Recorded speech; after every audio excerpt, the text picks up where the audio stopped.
The Israeli Prime Minister Benjamin Netanyahu is in Washington for talks with US President Donald Trump. The meeting comes amid anticipation over the fate of the second round of ceasefire negotiations between Israel and Hamas. Meanwhile, Israel is running a major operation in the West Bank, where at least 50 Palestinians have been killed in the past fortnight. Our Global Affairs editor, John Lyons, is with me in the studio. Good to see you, John. So how do you see this meeting going between Mr. Trump and Mr. Netanyahu? Ros, I think it's historically decisive. This is really important because we know that the Middle East is at a crossroads now. Over the last year or so, the change in the Middle East has been quite extraordinary, with Hezbollah being seriously hit, Hamas now on the back foot, Gaza essentially demolished, demolition site, to use Donald Trump's sort of references. And so this meeting, Donald Trump is now the most powerful president we've seen for a long time. And what he decides to do in terms of Gaza, if he pushes ahead with that, his idea of transferring essentially people from Gaza to Jordan and Egypt, then that will change the entire dynamic of the Middle East in terms of also Egypt and Jordan may actually say no, which could lead to them breaking down as states. So much is at stake in terms of what Donald Trump thinks.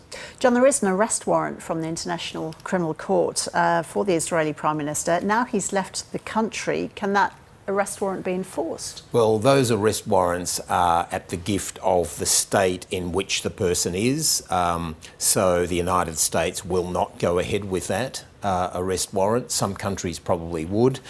Chatham House has got a good summary of that case. They say that the ICC pre-trial chamber has found reasonable grounds to believe that by restricting humanitarian assistance in Gaza and depriving the civilian population of essential supplies such as water and medicines, both individuals, that's Benjamin Netanyahu and his former Defence Minister Yoav Gallant, both co-perpetrated, together with others, the war crime of starvation as a method of warfare and the crimes against humanity of murder, persecution and other inhumane acts.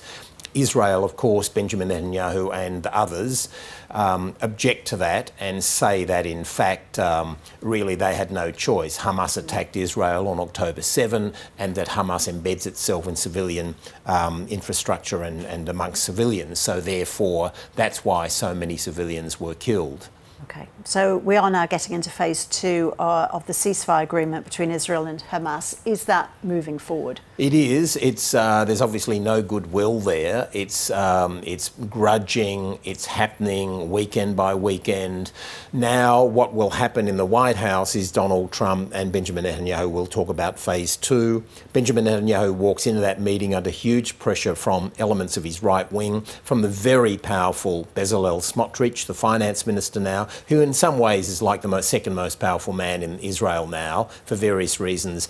He wants the war in Gaza to continue. He's made no doubt about that. Those images of the Hamas fighters with the balaclavas and the guns escorting some of those Israeli hostages out of captivity in the handover in the last 2 weeks has emboldened Israelis and Benjamin Netanyahu and the right wing to say, we clearly haven't finished the job. Hamas is still clearly operational. And those clashes in the West Bank then, John, do they also risk undermining the Israel-Hamas deal? Well, Ros, it's like the war stopped in Gaza and then it's moved for some time to the West Bank. Médecins Sans Frontières says that as many as 70 Palestinians in the West Bank have been killed. Settler violence, reports in the Israeli media that settlers have burnt a mosque in the north of the West Bank and put Hebrew graffiti there saying, all sorts of things. So that's getting nastier by the time.